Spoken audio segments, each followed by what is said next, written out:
Shop the Sherwin-Williams 4th of July sale and get 30% off paints and stains June 26th through July 6th. Whether you're refreshing your interior or exterior, we've got the colors to bring your vision to life.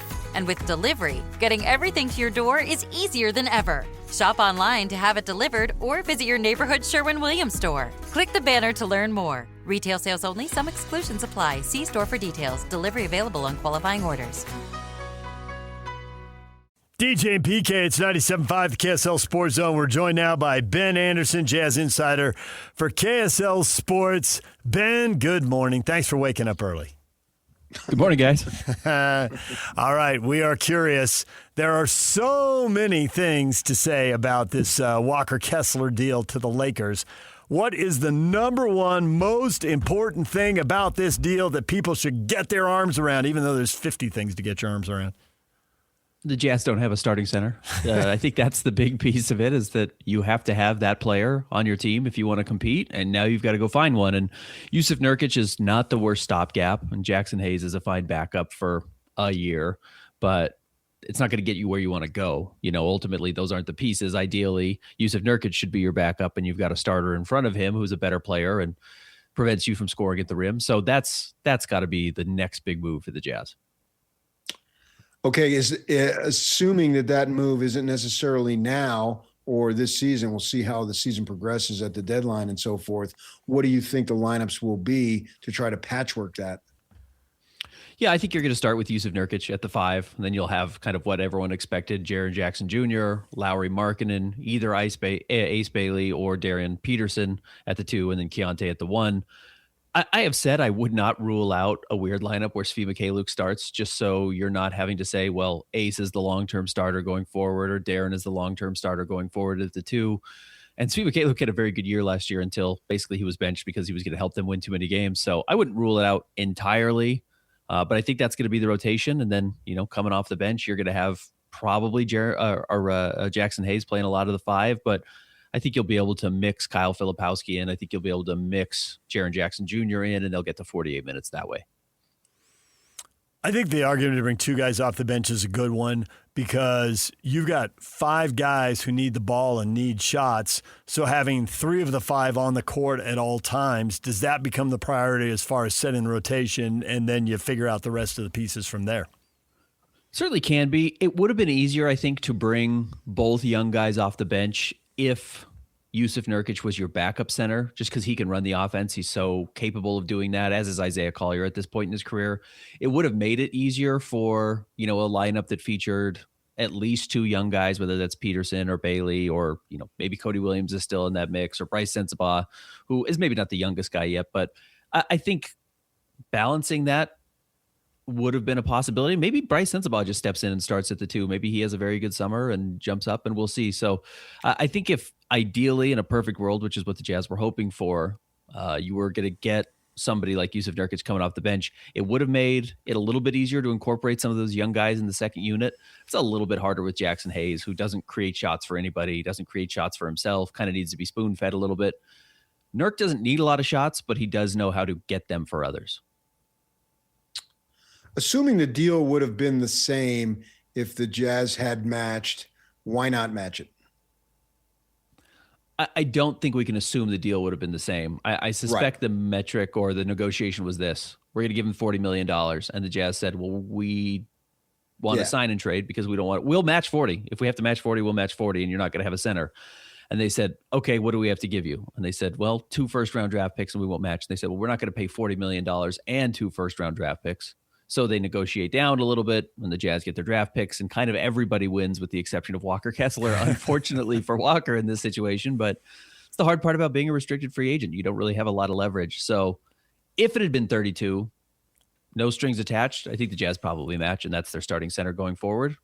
It's probably the same deal, 4 years, which I'm surprised the Jazz maybe didn't get there before this negotiation window opened, but we will learn and we'll see how accurate any of it is. I don't know if Walker wanted to be here. I know he sent out an Instagram post, but clearly he made every push to get out of Utah once the salary caps, once it became free agency, and then the salaries were presented in front of him. I don't know if the number was 40, but the number getting leaked out was mid to high 30s. So it's pretty easy to say the number could have been 36 or 37, in which case the Lakers saved themselves a little bit of money and the Jazz acquired a couple of picks and the opportunity to pick up a third and fourth one.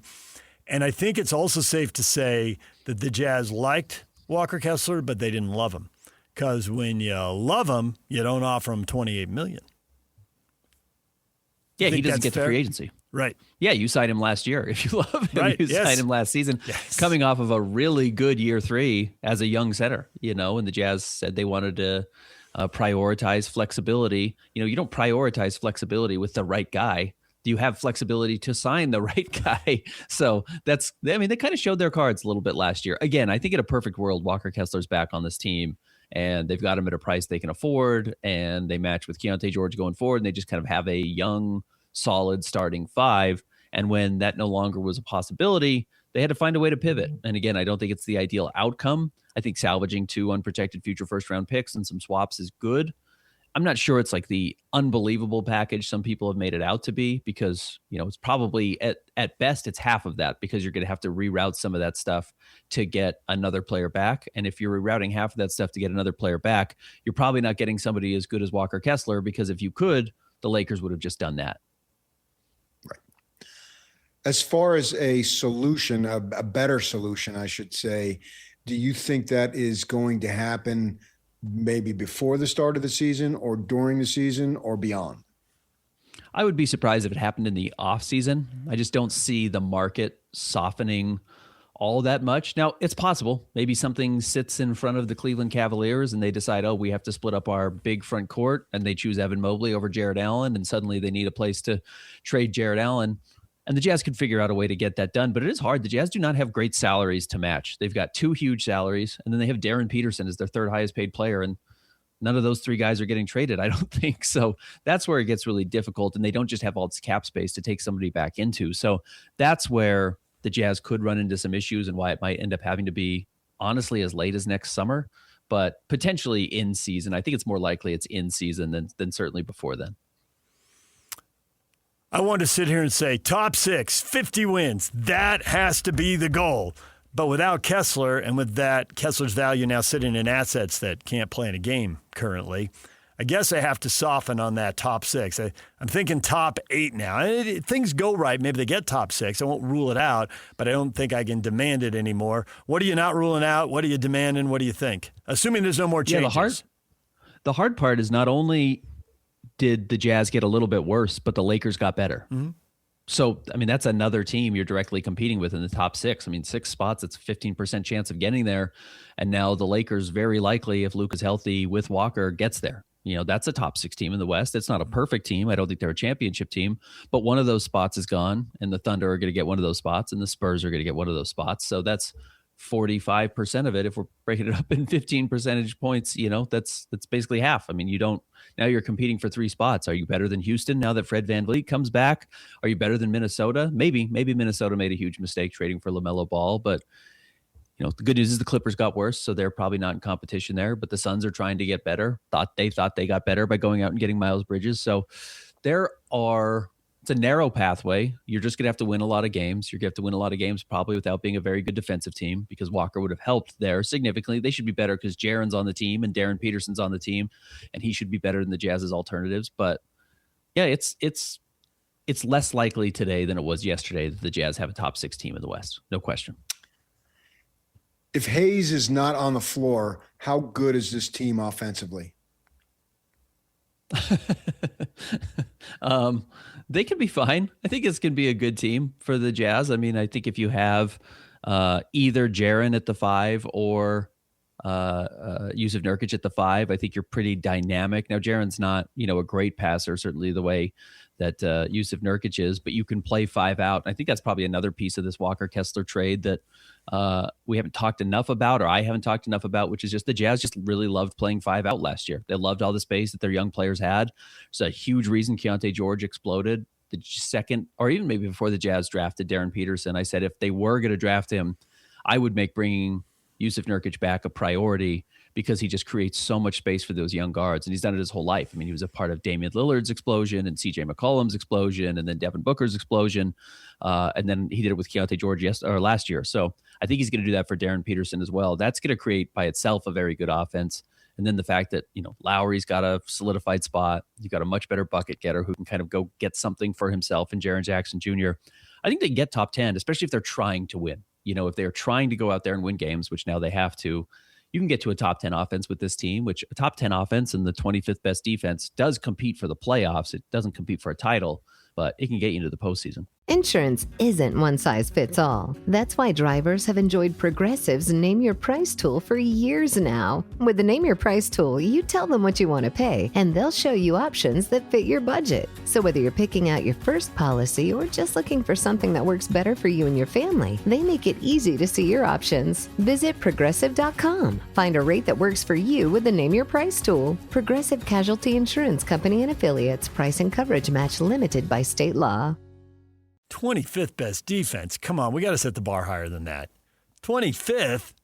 24th. I would love to, but you got to have more than one defensive player on your team. Well, okay, but isn't Peterson a defensive player also? Isn't Ace a defensive player also? Markkanen, you got to up your game. You're making a ton of money. You've played more regular season games without a single playoff game than any active player in the NBA. He's not going to be a great defender, but he needs to be decent. Yeah, he does need to be decent, and we have not seen it a whole lot. Again, he's not been asked to, but, Keontae George has yet to be decent. Ace and Darren can get there, but they are young. How ready that is, I'm not sure. There is some guys break through and are okay as young players that end up being very good defenders. Not a ton are really good early in their career, especially on the perimeter. There's just too many Jordan Clarksons out there who love having a rookie on them and will just torch them every time they get matched up. These guys are just too good early in their, or, later in their careers, compared to the young defenders that are coming into the league. So, no, I mean, we'll see what the Jazz do. I think they're going to go and try and get some defense in free agency. They have to, because they know that they're the 25th or 28th best defense in the NBA as it stands today.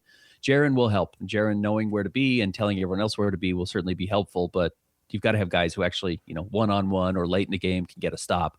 So that's going to be a priority. So, yeah, if Darren's good and Jaren is good, which we know he is, and then you go and get another wing piece, maybe you can start to build it together, and Lowry is your fourth or fifth best player on the roster, or best defender on the roster, is more passable. Or if you can make it so Keontae George is the fifth best defensive player on the roster in the starting lineup, you're probably in better shape. But those guys have to take a major step forward if the Jazz want to get out of the 20s.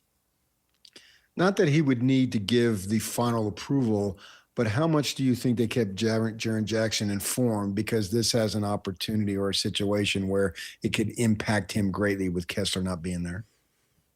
Probably not a lot. I don't think at this point the Jazz are really beholden to anybody on the roster. The Lakers probably went and got Walker at any cost because they're entirely beholden to Luka Doncic. And before that, they were entirely beholden to LeBron James, and to the point where they had to draft his son. Like some guys are so good and you have to go out and sign their brothers if you're Giannis Antetokounmpo. I don't know if the Jazz were ever talking to Jaren about, do we have to have Walker back or anything along those lines. They may ask Jaren what type of center he likes playing next to. He's played next to Steven Adams. He's played next to a lot of different types of players. And he may have a preference. He may like guys who give him space. He may like other guys who defend centers so he can be kind of a help guy who swings around. And even if they don't ask him, they'll go back and look at all of his tape and figure out what seems to be the best and what the analytics seem to imply he needs. But he'd probably love a better rebounder next to him because he's not much of a rebounder, and somebody to give him a little bit of room to operate in the post. I'm sure he would love that as well. So I don't think they probably ran it through Jaren at all, but I wouldn't be surprised if they consult with him just to see what types of players he's played against, who he likes, who he doesn't like, along those lines. Don't you think it's going to be center by committee? Yes, upgraded, but they don't have the money to pay every position. They're paying the guys who are going to play the 3 and the 4 primarily. And plenty of teams have been very good with center by committee to some degree. So isn't that the way they go? Even if it's an upgraded center by committee. Upgrade Nurkic, upgrade Jackson, whatever. Yeah, I think you're right. At some point, you can't pay everyone $30 million in the starting lineup. And that's where they're pretty rapidly heading, and maybe they don't end up getting there by the time Darren Peterson is signing his second contract or Ace Bailey signing his second contract. And you've probably moved off of Lauri Markkanen or Jaren Jackson Jr. or Keontae George at that point, if it ends up being the case. I don't know. That's so far down the road. As far as basketball years go, a lot can change.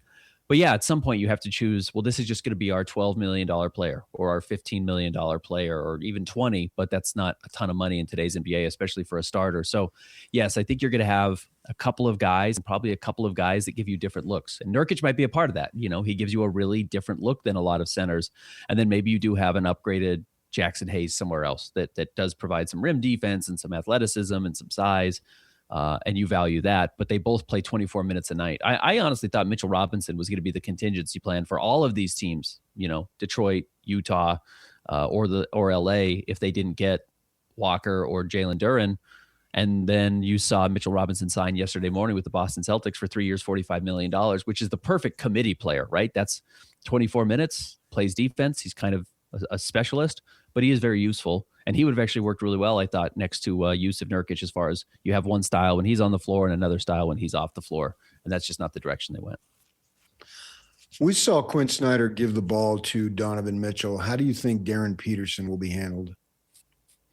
I think they will test that a lot early on, especially in the summer league. They'll get to run some sets with him as a point guard and see how he operates there and operates with a screener and operates without a screener, because Will Hardy doesn't actually run that many screens. So if he needs a screen, they're going to figure that out. I'll be curious if Micah Handlogden or whoever the Jazz's center is in this playoffs or in this summer league can run some of the dribble handoff stuff that he's going to run a lot with Yusuf Nurkic and see how he operates out of that. Conceivably, it should be pretty good. But if you recognize early on, hey, he's just not quite there as a ball handler or a playmaker. I mean, you saw the video Chandler Holt tweeted out. You just put him in the corner and let him hit open threes, and there should be a lot of threes for him. That corner shot should be available for somebody on the Jazz this year. And if he's knocking them down at a high level, that should be very valuable, because you have to throw bodies at Keontae George. You have to throw bodies at Lauri Markkanen. You have to throw bodies at Jaren Jackson Jr. And if you've got then Yusuf Nurkic offensively kind of orchestrating as somebody who is a slight danger to step out and hit a three, but can certainly hit passers, I think you're going to see Darren find a healthy role at worst as a shooter. But yeah, I'm curious to see how his playmaking goes. That was probably his biggest weakness outside of availability at Kansas. The 1-to-1 assist to turnover ratio is not ideal. It's also not a death sentence. Keontae George had a negative assist to turnover ratio. Ace Bailey had a negative assist to turnover ratio, and those guys are fine. Ben, we talk about pretty much all the players who are under contract for the Jazz in one role or another, and there's one guy who almost never gets talked about. And maybe at this point he's simply a $6 million contract to go into a trade somewhere down the line. But maybe he's also the guy who just go out and gets it done, and then Will Hardy looks at everybody else and like, hey, everybody else has got a rep, but you know who gets the deflection? You know who gets the rebound? You know who makes the pass is John Konchar. What do you think his future is with the Jazz? Because he is under contract for the next season. Actually, might be under contract for the next 2 seasons. Well, what do you think his future is? Yeah, he should compete for a spot in this rotation, and if he ends up beating out a Cody Williams, it probably makes sense. He's played a lot everywhere. Every coach he's ever played for, he's only ever been in Memphis, but he's had several coaches and they all seem to turn to him, and generally you just start to believe coaches. Those guys know a lot about basketball and they know a lot about what helps you win, and they rely on him in these very specific roles. And one night he can grab you 8 rebounds, and one night he can get you 5 assists, and one night he can score 12 points. But he doesn't need any one of them to be happy. And I think those guys are really valuable. And again, if he doesn't need shots on a team that has a lot of guys that want shots, that becomes really valuable. It's also Cody's, sell if he's trying to get into the rotation, is I'm not going to need a lot of shots. I'll finish some transition opportunities and maybe I can get some pokeaways and create some shots for myself on fast breaks. But no, I think John Konchar, is a winner. And winners are going to be key on this roster, and he's proven he knows how to win. He also has a good relationship with Jaren Jackson Jr., so I'm sure those guys have some chemistry together on and off the floor. So I would expect to see him. I think the Jazz are going to play 10 guys, and I bet he's one of them. Yeah, you just answered my question in terms of how far or how deep do you think they will go by saying 10. That's literally was going to ask that question. So now I have to be on my toes since you took my answer and question away. With that in mind, I'm looking forward, and it's a little bit of a subset. It's not the primary story, but the competition between and among those guys from 6 to 10. I think that has an opportunity to be very interesting. And I'm really intrigued. And obviously the starters and how Peterson fits in and blah, blah, blah, all those things will be primary. But how much are you looking forward to see who is in that rotation from 6 to 10 and maybe from 7 to 10 and what their roles are compared to what their roles have been the last couple of years when they weren't trying to win? Yeah, let's look at the starting five to just take half of that conversation out. It's going to be Keontae George. It's going to be one of Ace Bailey or Darren Peterson. It's going to be Lowry Markin. It's going to be Jaren Jackson Jr. It's going to be Yusuf Nurkic, I would assume. So that's 5 of the 10. Whoever doesn't get that starting spot, Darren Peterson or Ace Bailey plays in the second unit. So that's 6. Kyle Filipowski is going to play. That's 7. Jackson Hayes is going to play probably as a backup. That's 8, unless he's just so far down the roster. But he was better than DeAndre Ayton for the Lakers at times last year, so I suspect he plays. That's 8. That leaves 2 spots for Isaiah Collier, Bryce Sensabaugh, Cody Williams, Svi Mykhailiuk, and John Konchar, who we were just talking about. Like, that's a meat grinder. That's really, really hard to break into that spot. And Will Hardy might rotate some of the young guys in and some of the young guys out. And if Darren Peterson's the backup point guard and Isaiah Collier doesn't play, maybe Isaiah Collier's out of the conversation. So, yeah, that's going to be really, really difficult for guys who, I don't want to say didn't earn minutes. They made the NBA. They earned their minutes by getting to the league in the first place, but aren't competing for a playoff spot in their first 1, 2, 3 years. And now that's got to be the big conversation. So yeah, you're going to have to be sharp. It's going to have to go down to the most consistent players, which is why I won't be surprised if Svi and John Konchar end up playing. I think we're going to see, if you look at the total number of minutes, I think you're going to see an 11th and 12th player emerge because so many guys are going to play 60, 65. Maybe a few guys will play 70 games. It's not going to be the wholesale injury report that became really the only story on game morning every game last year, certainly the last half of the season. But there's still going to be a lot of that, and that's going to open the door. You're out, but then suddenly you're in because of who's out for that night or that week. Yeah. How many guys play 2,000 minutes? That's kind of the high number, a higher number now in the NBA. That's getting you, 70 games at 30 minutes a night. So how many guys are actually going to get to 2,000 minutes? In recent years, it was like only Keontae George, maybe Isaiah Collier, and that was just kind of out of need. They needed somebody to dribble the ball, and they didn't have a whole lot of guys to dribble the ball consistently and kind of set up the offense, and they were invested in developing those guys. Yeah, do you get 12 guys at 1,400 minutes? Is that more realistic? Or, on average, 12 guys end up getting above 600 minutes, 800 minutes. That means they've kind of broken into the rotation. And, Jaren's going to miss games and Lowry's going to miss games and Nurk probably going to miss a few games. So there's going to be plenty of opportunities, but opening night, that shouldn't be the case. Ben, we appreciate it as always. We'll hear you at 2:00 today with Jake, and who knows what will happen between now and then. See you guys. All right. Thanks, Ben. Ben joining us, and he'll be on the air again this afternoon. Make game day yours. Tickets, food and drinks, stats, and streaming. Everything you need is in the Utah Mammoth app. Download today and make game night easy. Download on both Android and iPhone. Tusk Top.